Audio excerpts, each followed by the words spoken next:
Hello guys. Yes, nag-ano lang ako dito sa baba. Hindi naman ako nagtudo linis, yung big brother ko naglinis dito.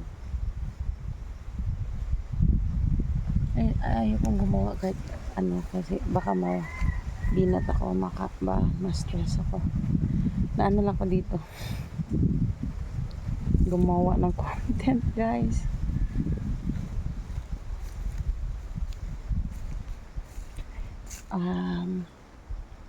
Mag-rest muna ako sa taas. Balik muna ako. Higa muna sandali. Thank you guys. Thank you for watching. Ganda talaga dito guys. Kahit ako lang mag-isa, ganda talaga dito.